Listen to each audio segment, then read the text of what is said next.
Okay, so imagine for a moment that it's 1922. You're a psychiatrist in Zurich, and I mean, by all accounts, you've completely made it. They're at the top of your game. Totally. You have a thriving clinical practice, you're lecturing at the university, your social calendar is full. Yeah. You are busy, extremely busy. But you have this nagging feeling that despite all this activity, you're not actually doing your real job. Hmm. You're not doing the deep thinking required to, say, actually change the field of psychology. Exactly. It's the classic trap, right? Being busy versus being effective. So what's the solution? What do you do? Well, if you're Carl Jung, you don't just clear your calendar for a wet end. You do something pretty radical. Okay. You buy a plot of land out in the woods in Bollingen, Switzerland, and you build a tower, a literal stone A tower. tower, like with stones and Yeah. everything. No electricity, no heat, and you retreat there. Jung would wake up at 7, he'd cook a big breakfast, and then he would lock himself in a private office for 2 solid hours of just absolute undistracted writing. Wow. So no one else allowed in. No one. And it was in that tower that he formulated the theories of analytical psychology that, we still use today. So it sounds like a vacation, maybe, but for Jung, it was actually a very specific professional strategy. It was. It wasn't an escape from work. It was the only way he could actually advance his work. He knew that to develop these huge, complex theories, he couldn't just be operating in the shallows. He had to go deep. He had to go deep. And that really brings us to the mission of today's deep dive. We are unpacking Deep Work by Cal Newport. And looking at the stack of research and notes we have here, this feels less like a productivity book and more like a survival guide for the modern brain. That's the perfect way to frame it. Because I think we all feel a bit like Jung in Zurich right now, super busy, but maybe not all that effective. Yeah, the core argument Newport's making is that this ability to focus without distraction is becoming the superpower of the 21st century. But before we get into the how, we need to be really, really precise about our terms. He isn't just talking about working hard. Right, no. He draws a very hard line in the sand. On one side, you have deep work, and the definition here is specific. Very specific. Professional activities performed in a state of distraction-free concentration that push your cognitive capabilities to their limit. And that phrase distraction-free is the kicker, isn't it? Yeah. This is the work that creates new value. It, improves your skills. Yeah. It is incredibly hard to replicate. And if you're distracted by definition, you just aren't going deep. You're not. But then you have the other side of the coin, which is where, let's be honest, most of the modern workforce lives. Shallow work. Which finally gives us a label for all that stuff that just fills up the day. The non-cognitively demanding logistical style tasks. Answering emails, Slack messages, tweaking a font size on a PowerPoint slide, scheduling meetings. Right. It's work you can do while you're half distracted or listening to music. And we should be clear, shallow work isn't necessarily bad. It's often necessary to keep the lights on. The problem is that shallow work creates very little new value, and frankly, it's easy to replace. I mean, anyone can answer an email. Not everyone can write a complex algorithm or a moving symphony. So if all the value is in the deep end, why are we all swimming in the shallows? Why do we default to checking email every 6 minutes? Well, the sources point to a couple of really interesting psychological traps that keep us there. Okay. The first one is what Newport calls the metric black hole. In the industrial age, if you were making widgets on an assembly line, we knew exactly how productive you were. We could count the widgets. Easy. But in knowledge work, it's really, really hard to measure the value of what you did today. Right. If I spend 4 hours just staring at a wall, thinking about a strategy, and I don't write anything down, did I actually work? I mean, to an outside observer, it looks like I did nothing. Exactly. The metrics are ambiguous.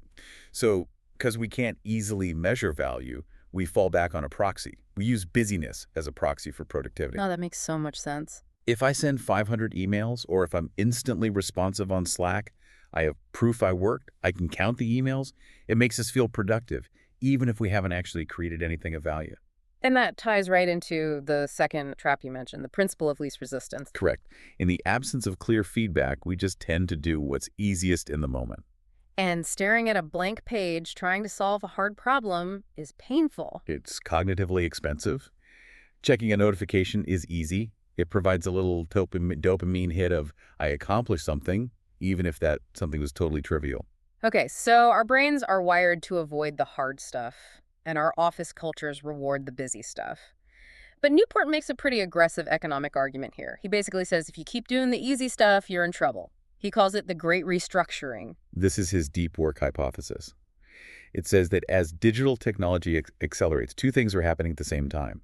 One, deep work is becoming increasingly rare because we're all addicted to distraction. And two, it's becoming increasingly valuable because all the easy stuff can be automated or outsourced. It's a classic supply and demand mismatch. If you can cultivate this skill of depth, you become scarce. The sources actually identify 3 specific groups that are going to win in this new economy. And it's a bit of a winner-take-all scenario. It is. The first group is the owner's people with the capital to invest in the new tech. If you can buy the machines, you win. But, we can't all be venture capitalists, so let's look at the other two. Right, the more accessible ones. The second group is the high-skilled workers. Think of someone like Nate Silver. He's not just entering data into a spreadsheet. He's working creatively with intelligent machines, with complex statistical models to predict elections. So the machine does the number crunching, but he has to have the deep focus to understand what it's telling him. You have to be able to talk to the machines. And the third group is the superstars. This one is, well, it's frightening for the mediocre among us. Technology has transformed the talent market. If you're a programmer or a writer or a consultant, you're not competing with the person across town anymore. You're competing with the best in the world. The best in the world. If I can hire the best programmer in Romania for a project right from my laptop, why would I hire a pretty good one in Ohio? So if you aren't elite, you risk getting left behind. That's the harsh reality of it. And to join these ranks, high-skilled workers, or Superstars Newport, argues you need 2 core abilities. One, the ability to quickly master hard things. Because technology changes so fast. So fast. And 2, the ability to produce at an elite level in terms of both quality and speed. There's an equation for this in the book that I think simplifies it perfectly. High-quality work produced equals time spent, multiplied by the intensity of focus. And that intensity variable is what everyone misses. I think most people believe that if they just work longer hours, pull an all-nighter, they'll get the result. And that is the big mistake. If your intensity is low because you're multitasking, you can spend 12 hours on a task and get less done and lower quality work than someone who spends 4 hours at peak intensity. Which connects to this concept called attention residue. This is probably the most terrifying idea in this entire deep dive. It is. This was a huge aha moment for me, too. It explains why I feel so scattered even after just a quick check of my inbox. This comes from research by a professor named Sophie Leroy. She found that when you switch from task A to task B, your attention doesn't follow you immediately. It's not a light switch. A residue of your attention remains stuck thinking about the original task. Okay, so let's play this out. If I'm writing a script and I tab over to check an email, see a request from my boss, and then tab back to the script. Even if you don't reply, just seeing the email creates an open loop in your head. Your brain is now processing that email in the background while you are trying to write. You're effectively working with a cognitive handicap. You've partitioned your brain. That is terrifying. It's not just lost time, it's lost cognitive capacity. We are making ourselves dumber in the moment. Precisely. And that's why multitasking is a myth. It's just rapid switching that leaves this residue everywhere. Okay, so we've got the economic argument. Get deep or get replaced. But the sources also go into the biology of why depth works. It's not just a habit, it's physical. We need to talk about myelin. Yes, this is where we get into the neuroscience of learning. When you look at how the brain actually learns a complex skill, whether it's playing piano or coding Python, you're firing specific neural circuits. And to get better, those circuits need to fire faster and cleaner. And myelin is the insulation that makes that happen. Exactly. Myelin is a layer of fatty tissue that grows around the neurons. Think of it like wrapping electrical tape around a leaky wire. The more you wrap it, the better the signal travels. So when you focus intensely on one thing, you are triggering special cells to wrap myelin around those specific circuits you're using. But if I'm distracted, you break the firing pattern. Right. You stop the myelination process. So deep work isn't just focusing. It's literally the process of hardwiring your brain to be faster, more efficient. If you're distracted, you aren't building the hardware. So we've got the economics, the biology, but there's also a psychological argument here. Yeah. Because I think the common assumption is that deep work sounds, well, miserable It sounds grueling. Right. We assume that relaxing on the beach is what makes us happy. But that's where we're often wrong. This connects to Csikszentmihalyi's concept of flow. Yes. His research shows that people are actually happier when they're focused and challenged. When they're stretched to their limits, they report higher levels of satisfaction than when they are, say, passively consuming entertainment. It gives work meaning. There's this great story in the sources about Rick Furr, the blacksmith. It's a beautiful example. Furr spends his days hitting metal with a hammer to recreate medieval swords.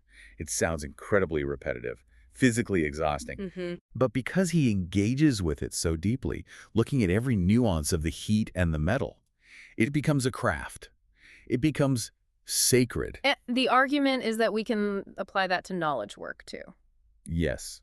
Newport argues that knowledge workers, coders, writers, strategists can find that same sense of craftsmanship, but only if they treat their work with that same deep respect and focus. If you treat your coding like a distracted chore, it feels like a chore. But if you treat it like a craft, it feels like art. Okay, I think we've established the why. Deep work is valuable, it makes us smarter, and it creates meaning. But now comes the hard part, the how. Right. Because willpower is a limited resource. I can't just decide to focus for 8 hours tomorrow if I've been distracted for 10 years. No, and if you try, you will fail. Research shows willpower is like a muscle. It gets tired. So rule #1 isn't just try harder, it's work deeply by building routines that remove the need for willpower. You need a structure. You need a structure so you don't have to burn energy deciding when to work. Newport outlines 4 philosophies of scheduling deep work. Let's run through these because you need to figure out which one fits your actual life. Yeah. First up is the monastic philosophy. This is the most extreme. This is Donald Knuth, the famous computer scientist. You essentially cut off all shallow obligations. No email, no meetings. You just isolate yourself completely. Which is great if you're a tenured genius, but probably impossible for a marketing manager with a boss. Right. It's high risk. So for most people, there's the bimodal philosophy. This is what Carl Jung did. This is splitting your time into chunks, right? Yes. You operate on 2 modes. You have distinct periods of isolation, maybe a few hours every morning where you act monastically. But the rest of the time, you're fully connected, answering emails. I think Adam Grant, the Wharton professor, does this. He stacks all his teaching into one semester and then disappears for the next one to do research. Exactly. But again, that requires a flexible job. For the standard 9-to-5 worker, the best bet is usually the rhythmic philosophy. The Jerry Seinfeld method. Don't break the chain. You create a simple daily habit. Maybe you wake up at 5 a.m. and write for 90 minutes before anyone else is awake. Every single day. Consistency is the key. You remove the decision. You don't ask, do I feel like working? You just do it because it's 5 a.m. It becomes a rhythm. Then finally, there's the journalistic philosophy. This seems like the hardest one to pull off. It is. This is modeled after Walter Isaacson. He was running Time magazine and writing a massive biography of Benjamin Franklin at the same time. Wow. He could just switch into deep mode at a moment's notice. If a meeting got canceled and he had 20 minutes, he would write. But that requires incredible mental agility. It really does. It requires confidence that you can drop into depth instantly. If you're just starting out, don't try the journalistic method. You'll just get frustrated. Stick to the rhythmic method. Until you build the muscle, yes. Now, Newport also mentions that sometimes, to trigger deep focus, you need a grand gesture. Right. This is basically hacking your own psychology. Yeah. This is J.K. Rowling checking into the very expensive Balmoral Hotel to finish the last Harry Potter book. Or Bill Gates taking his think weeks in a cabin. It's not just about the quiet, is it? It's the investment. Exactly. By spending a significant amount of money or effort, you're signaling to your brain, this work is important. It overrides the urge to procrastinate because you don't want to waste the investment. It raises the stakes. There's also this practical framework the book borrows from business called 40X, the 4 disciplines of execution. How does that apply to an individual? The most important concept here is the difference between lag measures and lead measure. Okay, break that down. A lag measure is the result. Like, I published 2 papers this year. By the time you measure it, it's too late to change it. Yeah. A lead measure is something you can control right now that leads to the result. So the lead measure is? Hours spent in deep work. So you should keep a scoreboard. Literally, put a tally on your wall. Tick off every hour of deep work. Seeing that number go up is incredibly motivating, and it keeps you honest. Now, here's where the advice gets a bit counterintuitive. We've been talking about focus, intensity, grinding. But the sources say that to work deeply, you also need to be lazy. Yes. Hmm. Idleness is not a vice, it's a necessity. And there are scientific reasons for this. First, unconscious thought theory. The sleep on it effect. Exactly. For complex decisions, your conscious brain can get overwhelmed. But if you step away, take a walk, your unconscious brain keeps processing the data. The solution often pops up only when you stop trying to solve it explicitly. And the second reason is recharging that directed attention we talked about earlier. Right. Attention restoration theory. Your ability to focus is a battery. It drains. Walking in nature specifically has been shown to recharge that battery. But there's a huge catch here. You have to fully disconnect. Fully disconnect. So no podcasts while walking the dog, no phone calls. If you're processing information, you aren't resting. And this leads to a specific tactical piece of advice, the shutdown ritual. I've actually tried this, and it's surprisingly effective. It combats the Zeigarnik effect. That's the psychological tendency for incomplete tasks to just dominate your attention. If you just close your laptop at 5 p.m. without a plan, your brain keeps spinning on what you didn't finish. It creates this background anxiety. Exactly. So how do you stop the spin? You do a formal shutdown. You review your inbox, make a rough plan for tomorrow, you capture every loose end, and then, and this is the key, you say a termination phrase.